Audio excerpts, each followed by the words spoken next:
So after the big revelation of last chapter when it comes to Asa's father and the way that she inadvertently resulted in him dying, Asa has come to the resolve that she no longer wants to be around, especially if there's a world that is just going to host devils. If Yoru wins, the world is going to be plagued into an endless war where no one is able to die, and it's just an endless World War II situation where nobody wins at all, and it's just constant violence all of the time. When it comes to Yoru losing and the Death Devil winning, eventually, at the end of the day, the Death Devil is going to come to fruition. Her powers are going to be absolute, and the entire world of humans will be eradicated without a doubt. The only people that will be alive are the remaining strongest devils that come to meet the Death Devil in the end. When it comes down to it, Asa says that, especially when it comes down to the role that she played in all of the events taking place, she doesn't feel like, even if they are able to stop Yoru and get Asa her body back, that this is a world that, one, she's going to even want to live in, and two, that she'll be able to sleep in. Because after tripping and falling and resulting in so many deaths around her, which in my opinion has always been what Asa's dream has represented, how she's constantly playing the victim in a sense of, oh, it's not my fault, like I was just trying to help Yoru, oh, it's not my fault, I was just trying to help this person and I tripped, when in actuality she's always played a very present part in all of those deeds. And I think that was what was shown to us last chapter, and also shown to Asa, because now that she remembers all of this, she says the only way that she's able to atone and exit this world in a way that she's not tripping and falling is by having Denji eat her. With everything that she has been through, that is what she has come to the conclusion of. She can make Yoru hesitate for one moment and give Denji the opportunity he needs to devour her and end war for good. And Denji is, of course, absolutely speechless when it comes to this. One thing that was also very apparent from the last chapter is Asa and Denji are at a connection that Denji has never felt with anybody else before. I think Rize might have been the closest person that Denji was able to actually relate to in a sense,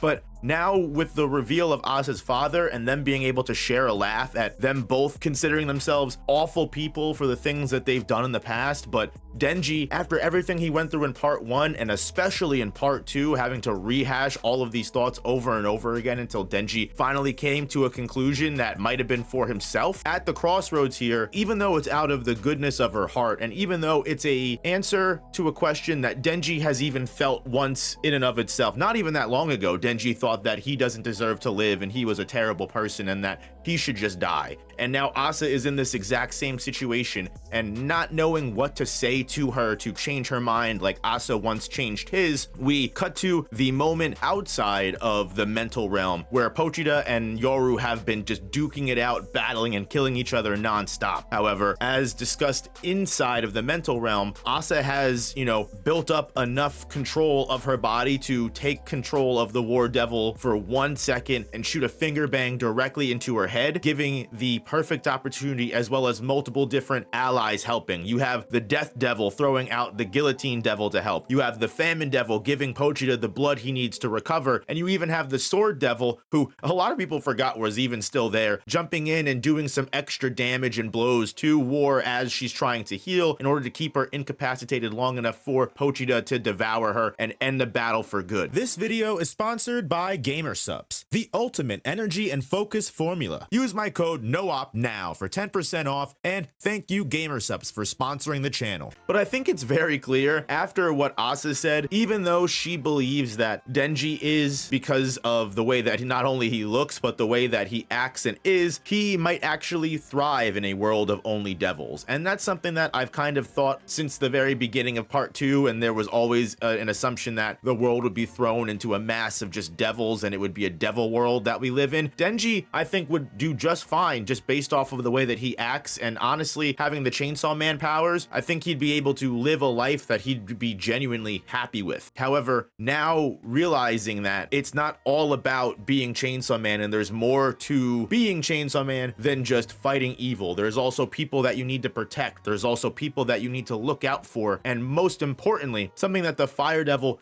brought up to Denji that you are essentially someone that has great power and you are wasting that responsibility. You aren't taking responsibility for the power that you have. That fake Sawman that was born, the hero of the people that everyone looked up to, and the reason why he got all of that power as opposed to the real Denji is because this simulacrum, this fake Sawman, represented what everyone actually thought Chainsaw Man was. A hero of the people, someone that didn't just save people because they were women, or someone that didn't risk innocent human lives just to have fun with the War Devil. It's something that the Fire Devil made very prevalent, and especially the Falling Devil hit home for Denji, that he has very much misused his place in the world. And now, once again, like the Fire Devil did tell Denji, you're gonna be given a choice between two sides. Make sure you don't make the wrong mistake again. And that choice is potentially prevalent in this chapter alone, because you have right here, when Yoru is completely at risk of being eaten and not able to stop it, she's completely defenseless, instead of following suit and letting Death Devil win, letting the efforts of the Famine Devil and the Sword Devil, the endless war potential world that we're gonna end up in if war does win, Pochita, knowing that it needs to make a decision, Pochita chooses to make the decision that he knows the inner child, the real Denji, the Denji that's in the mental realm, would want. And in this moment, again, now that he's finally found someone like him that he can relate to, a girl that not only he can relate to, but that they share a connection and a bond that he has never shared with anybody else. I mean, not for nothing, this is basically the second time that Asa has outright said that she's willing to not only die for Denji, but she clearly has some type of feelings for him. Even when Denji was in that mental state of falling when they were in the fight with the Falling Devil, Asa clearly said to Denji that she cares about his well-being. She cares about who he is and she wants him to be happy. That's all that she genuinely wants. And the fact that she would be willing to risk her life here just to give Denji a chance at a better life shows that. It's not just Asa feeling like she needs to atone. There is a little bit of that, but it's also the sense that she is the very first woman that is, I mean, sure, she's telling Denji to do something, but it's not because she's trying to manipulate Denji. It's not because she's trying to take advantage of him. She is telling him to do something that will result in only Denji benefiting for the first time ever. And instead of taking that opportunity to do something for himself, even Pochita and Denji know that they can't let Asa just die. Of all the people that are important to Denji, of all the people that are putting their weight on Denji and putting their burdens and putting their guilt on Denji, the only one that was willing to sacrifice themselves for him was Asa. And I think that is why we see in the final panel, instead of eating the War Devil, we genuinely see Denji or Pochita, whoever made the decision for him, cut